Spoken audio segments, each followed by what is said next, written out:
Shalom Bapak Ibu Saudara-saudari sekalian. Nats kita pada hari ini tertulis di Roma 10 ayat 5 sampai yang ke-15. Roma 10 ayat 5 sampai 15. Saya akan membacakannya bagi kita semuanya. Di bawah perikop kebenaran karena iman. Sebab Musa menulis tentang kebenaran karena hukum Taurat. Orang yang melakukannya akan hidup karenanya. Tetapi kebenaran karena iman berkata demikian. Jangan katakan di dalam hatimu, siapakah yang akan naik ke surga?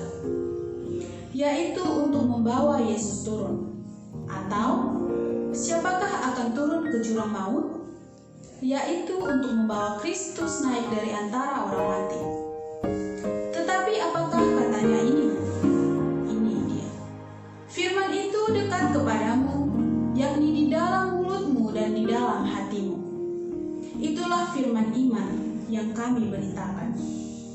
Sebab jika kamu mengaku dengan mulutmu bahwa Yesus adalah Tuhan dan percaya dalam hatimu bahwa Allah telah membangkitkan Dia dari antara orang mati, maka kamu akan diselamatkan. Karena dengan hati orang percaya dan dibenarkan, dan dengan mulut orang yang mengaku akan diselamatkan.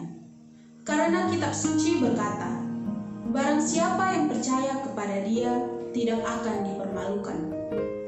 Sebab tidak ada perbedaan antara orang Yahudi dan orang Yunani. Karena Allah yang satu itu adalah Tuhan dari semua orang, kaya bagi semua orang yang berseru kepadanya. Sebab barang siapa yang berseru kepada nama Tuhan akan diselamatkan. Tetapi bagaimana mereka dapat berseru kepadanya jika mereka tidak percaya kepada Dia? Bagaimana mereka dapat percaya kepada Dia jika mereka tidak mendengar tentang Dia?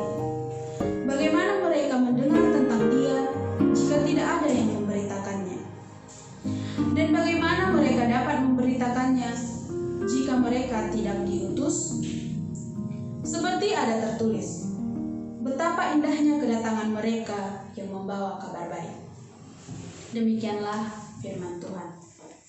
Bapak, Ibu, Saudara-saudari yang terkasih di dalam nama Tuhan Yesus Kristus, ada satu istilah yang sering kita dengar, yaitu istilah tentang dunia adalah panggung sandiwara. Bapak, Ibu, Saudara-saudari yang terkasih, seperti yang kita ketahui bahwasanya panggung sandiwara adalah tempat orang-orang melakukan perilaku, melakukan tindakan, mengekspresikan sesuatu sesuai dengan nats skenario yang telah ditulis oleh penulis dan yang telah disetujui oleh produser. Namun, apa yang mereka lakukan di atas panggung tersebut tidak sesuai dengan apa yang mereka hidupi di kehidupan sehari-hari. Misalnya, di dalam drama tersebut, mereka mendapatkan watak yang baik hati, watak yang rendah hati. Namun, pada kenyataannya, mereka tidak melakukan hal demikian. Kesombongan, tinggi hati, itulah yang mereka lakukan di dalam kehidupannya sehari-hari. Demikianlah saudara-saudari yang terkasih yang dilakukan oleh jemaat di Roma. Pada awalnya mereka melakukan sesuatu itu menurut dengan kerendahan hatinya. Namun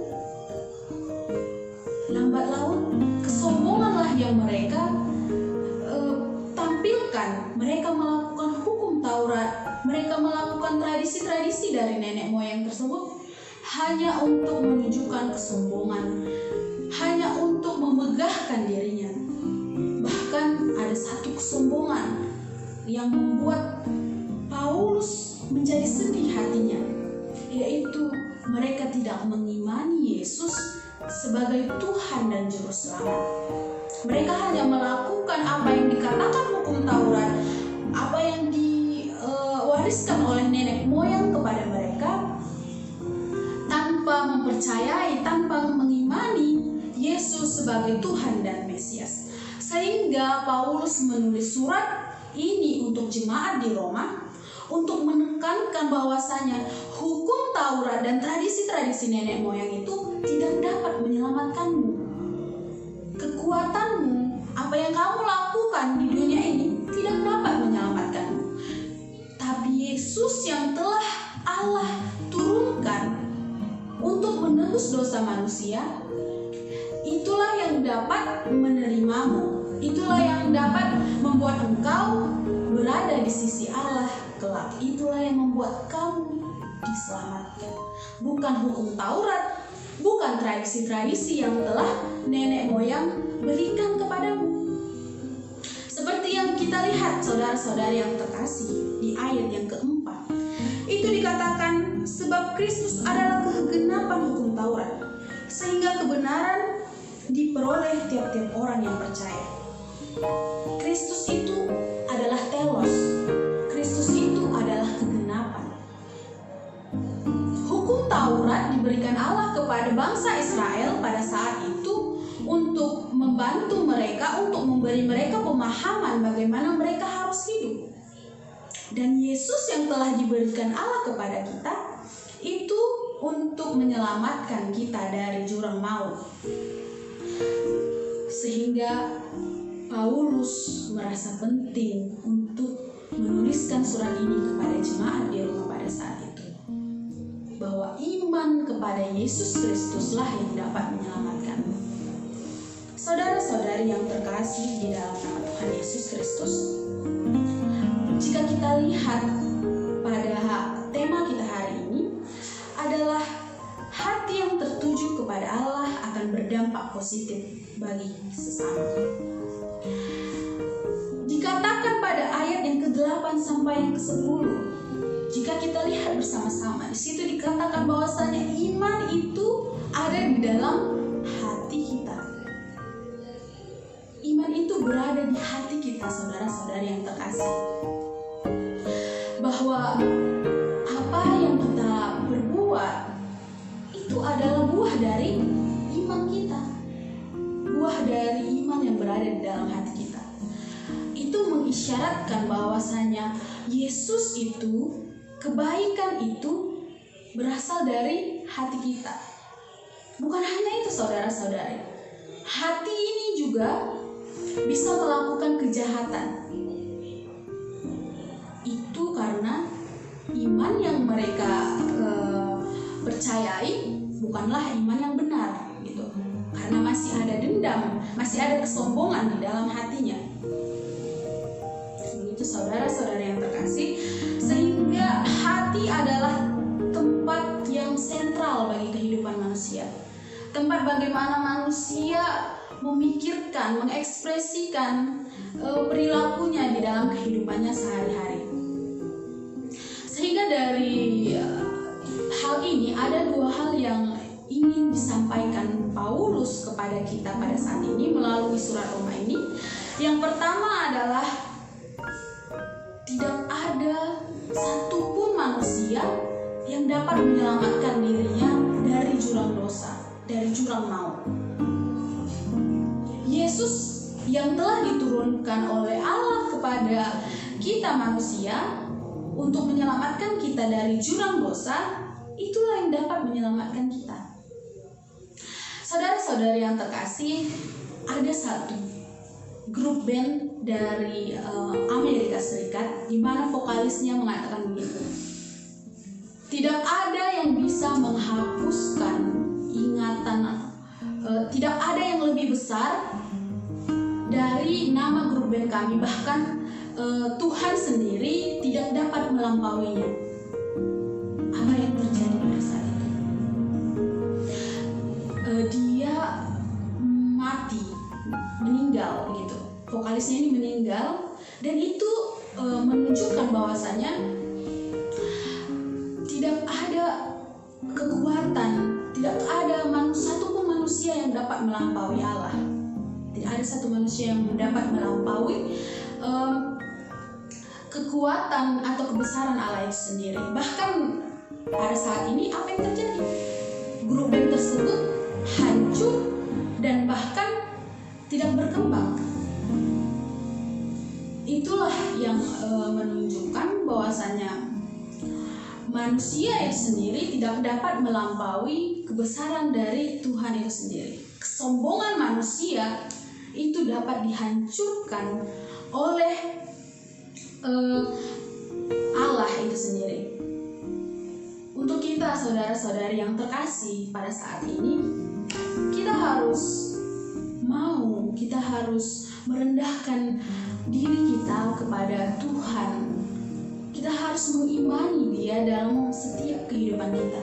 Apapun yang kita rasakan, kita harus mengimani Tuhan. Kita harus mengimani Yesus Sang Juru Selamat. Kita tidak bisa diselamatkan oleh diri kita sendiri. Kita tidak bisa diselamatkan oleh pikiran kita sendiri. Yang kedua ialah iman kita itu haruslah bertumbuh. Seperti tema kita pada hari ini, bahwasanya hati yang tertuju kepada Allah, iman kita kepada Allah harus berdampak bagi sesama manusia. Seperti yang dikatakan pada ayat yang ke-15. Bagaimana mereka dapat memberitakannya jika mereka tidak diutus? Seperti ada tertulis, betapa indahnya kedatangan mereka yang membawakan kabar baik. Oleh sebab itu, saudara-saudari, kita dalam kehidupan kita sehari-hari haruslah memberitakan kabar baik. Bagaimana? Apakah kita harus setiap hari membawa kitab suci? Apakah kita harus setiap hari menyanyikan kidung jemaat atau menyanyikan perangkat-perangkat gereja kita di kehidupan kita sehari-hari? Tidak. Tentunya memberitakan kabar baik itu dapat kita lakukan dengan menolong sesama. Kita lakukan dengan cara merendahkan hati kita, tidak menyombongkan diri kita kepada orang lain, membantu setiap orang yang memerlukan pertolongan kita, dan senantiasa, bahkan ada satu hal yang membuat satu hal sepele yang sangat sulit dilakukan orang lain untuk memberitakan kabar baik, yaitu tersenyum. Teman-teman, memang tersenyum ini satu hal yang sepele mungkin. Namun jika ada orang yang bersedih hatinya melihat kita tersenyum, mungkin menjadi satu hal penguatan kepada dia. Dan ini sudah saya alami dalam kehidupan saya sendiri, dimana pada saat itu satu teman saya ada yang lagi bersedih begitu. Namun saya memberikan senyuman saya ketika berpapasan dengan dia. Nah, memang sepele, tapi melalui senyum yang saya lakukan itu, tidak disangka dia memeluk saya, mengatakan kepada saya bahwasanya saya memberikan penguatan kepada dia. Wah, saya terkejut. Dan dia menceritakan semua masalahnya. Dia menceritakan apa yang dia rasakan, kesedihan apa yang dia rasakan.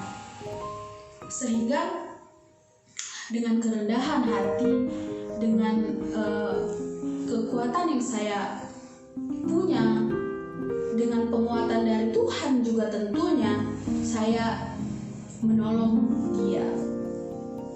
Oleh sebab itu, saudara-saudari yang terkasih dalam nama Tuhan Yesus Kristus, kita harus senantiasa memiliki iman, senantiasa mengembangkan iman kita, atau buah dari iman kita itu kita lakukan di dalam kehidupan kita sehari-hari.